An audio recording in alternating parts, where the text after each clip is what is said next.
Hey guys, in this video we're going to go ahead and do a diff fluid change for the DBXL-E for the center differential. Now if you've seen a previous video we did on the trencher tire upgrades, this is the center diff changeover video that follows. Now inside this car we're going to show you how to get the center differential out, and we're going to show you what to do to get it cleaned out and upgraded to the new oil. It's actually pretty simple, guys, but for those of you that haven't done it, this should help.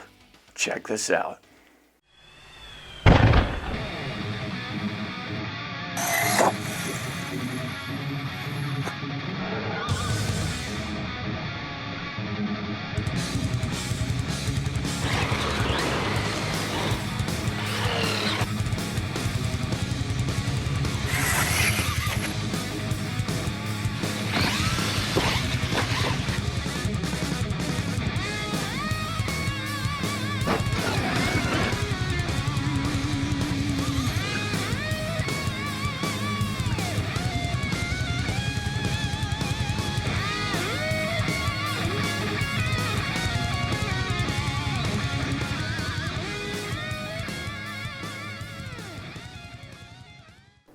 Okay, here we go.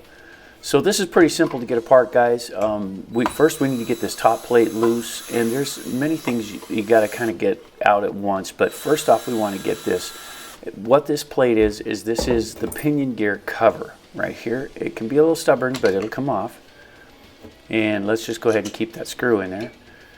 And now we're going after the top plate. So this is all kind of pretty simple, straightforward, right up on top here, guys. Just nice and easy. Go ahead and back this one out, just like so. Now on the back here, the wires are held down by a zip tie, so we want to get that off. There you have it.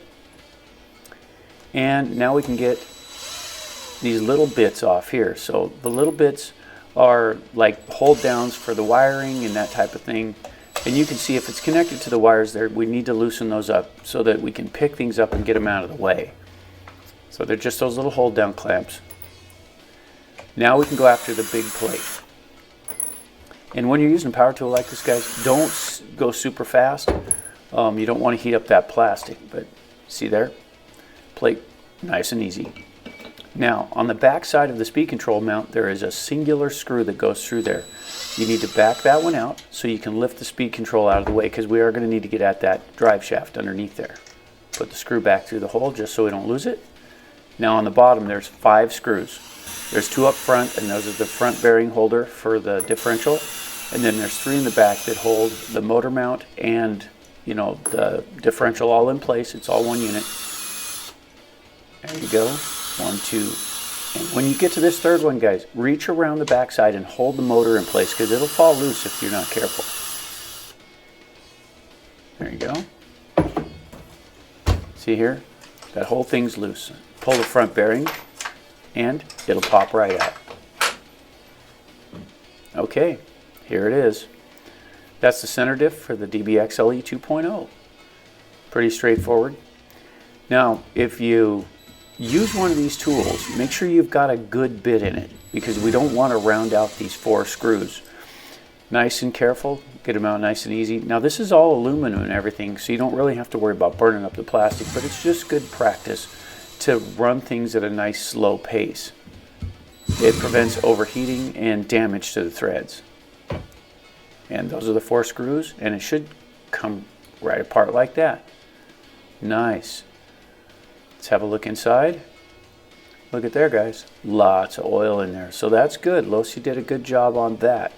It's got a neoprene gasket there. It's plastic, real nice, reusable, which is the cool part. Then we get out the planetaries, and there's 2 of these crossbars in there, just like so. Now you can see down inside. So there's still quite a bit of oil down in there, but everything seems to feel free, nice and smooth. We're not going to pull out the end gears. We're going to leave those sun gears in, but let's just turn it over here and let that drain while we clean off the oil from the outer sun gear there. Beautiful. Nice. And we just want to get as much oil off as we can. We don't want to go super in depth, but just so you know what's in here, I'm going to pull these apart. So there's the blocks, and those are what hold it in place when it's down inside the differential. you pull off the spider gears, and it does have a shim on the outside. It's stainless steel shim. See that one there? There's the shaft, and then of course there's the second shim and the gear. So this is what it looks like when you fly over this. You're going to see that we get everything nice and clean, and those are the components that are inside. So let's go ahead and get just any outside debris off of this so we don't contaminate the inside when we build it. Nice. So we got some of the oil out of it. It doesn't look too bad. Just spend a little time in here and get the bulk of it out. You know, any contaminants that are in there, because metal wears as it's used, you want to get as much of it out so the clean oil can last longer. Beautiful. So there you have it.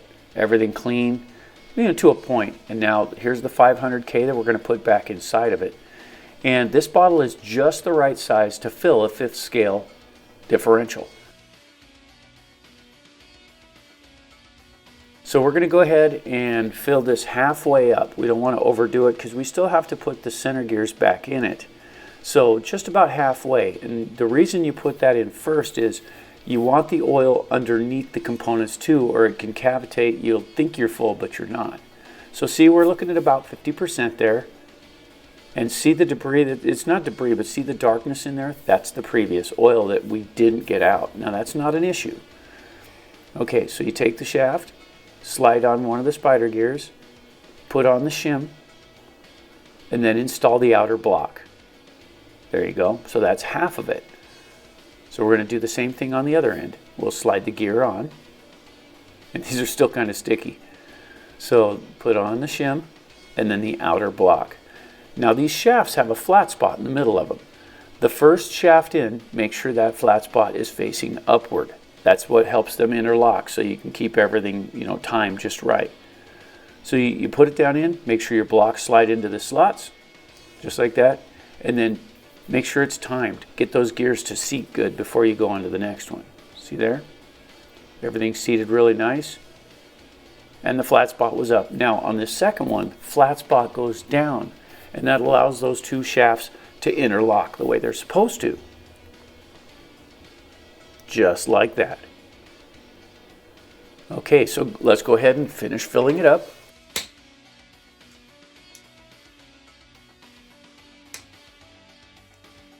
Now leave enough room here for that other gear. You can't fill it all the way.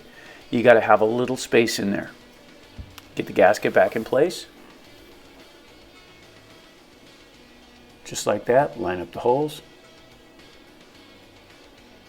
And then we're going to go ahead and put this back on top. Beautiful.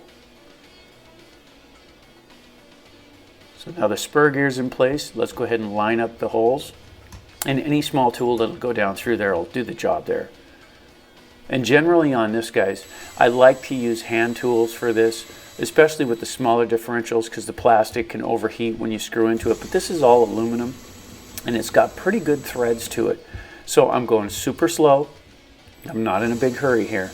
And we're just going to go ahead and get these down in. Now don't tighten them with the machine. You're going to want to do this by hand. Just get them down close, and then torque them by hand and do them in a star formation. Cross over, do the other side, come over to the next one, and then cross over again. Sort of a star formation. And that allows it to seat properly. Make sure everything's synced good. Make sure everything rolls nice and easy. Just like this. Everything feels nice and tight. Perfect. I feel no binding in it. So to put it back in the car, we're going to go ahead and hook it to the front drive line. Then we're going to slip through the motor plate here. There we go. And then raise everything up so you can get the drive shaft into that cup. There you go. And it'll go.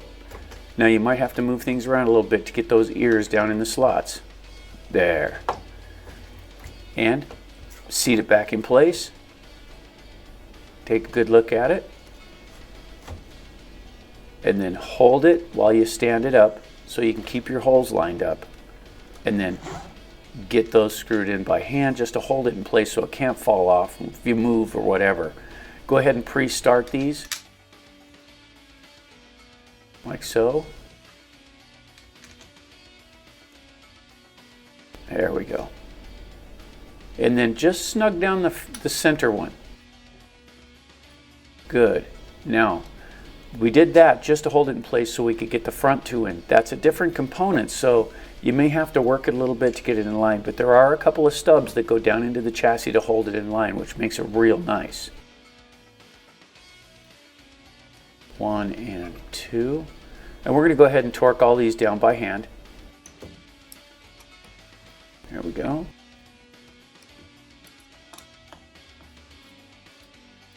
Now torque them. Now those are into aluminum, so you can torque them pretty good.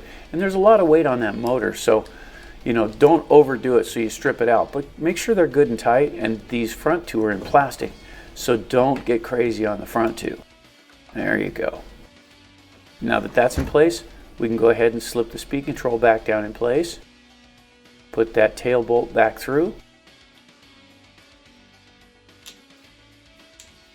Nice.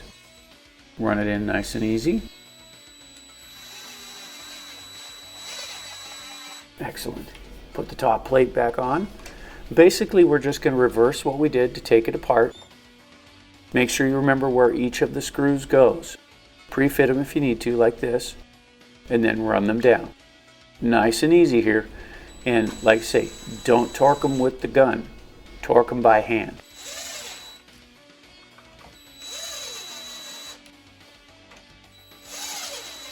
So here we go. See how I didn't run them all the way in? I just got them close to save a little time.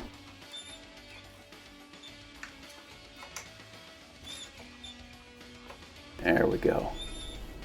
And like I say, front one's in plastic, so don't get crazy there. We'll go ahead and put the pinion cover back on.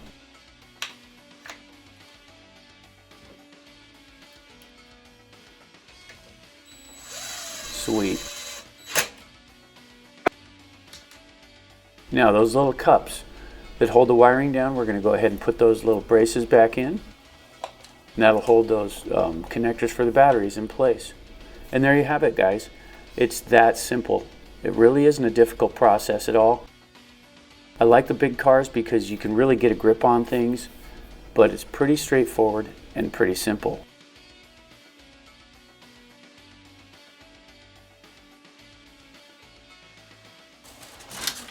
Just like that. So there you have it. There's the differential upgrade going from 50K to 500K. And the reason we were doing that, for those of you that didn't see the previous video, these tires are fairly soft and they're not actually native to the car. We had to do an upgrade to put those on there, and I'll put a link in the description down below for that video so you can check that one out.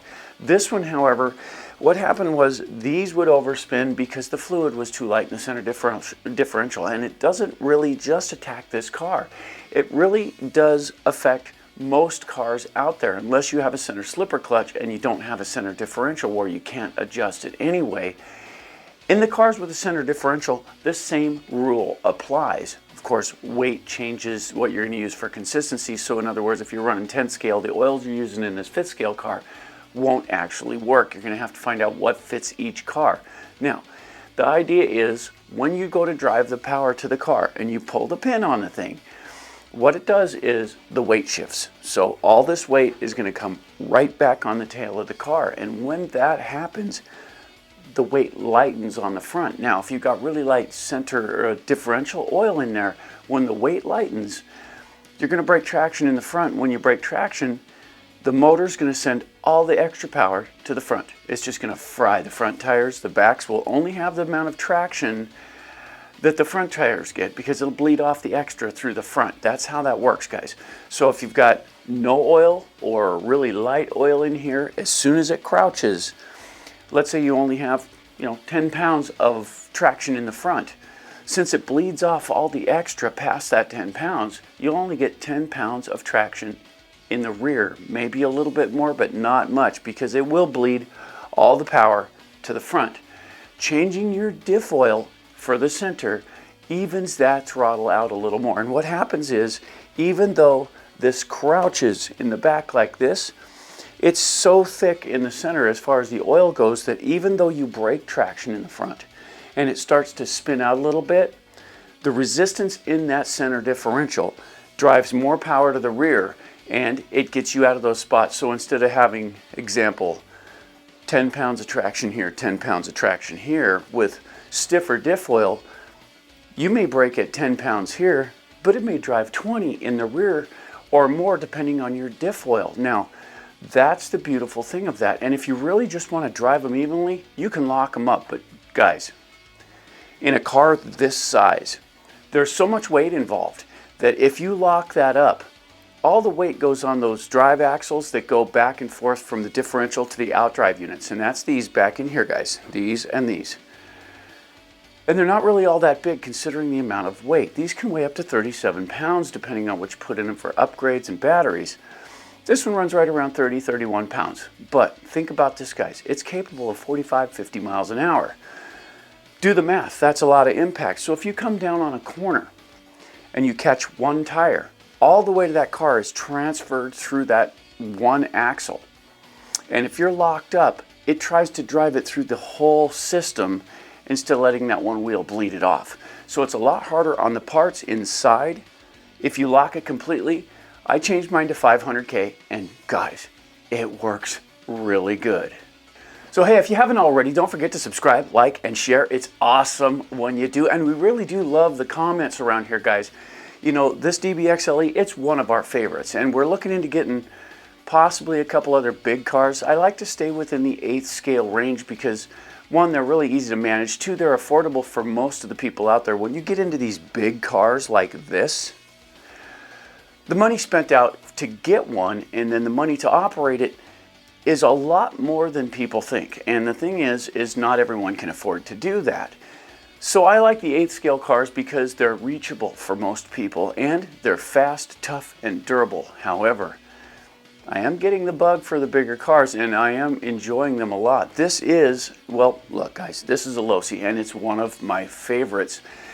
And that's just the way it is for me. So hey, if you guys have one of these and you have any mods or upgrades that you've done to yours to make yours tough or special or whatever, leave it in the comments down below and help others along the way.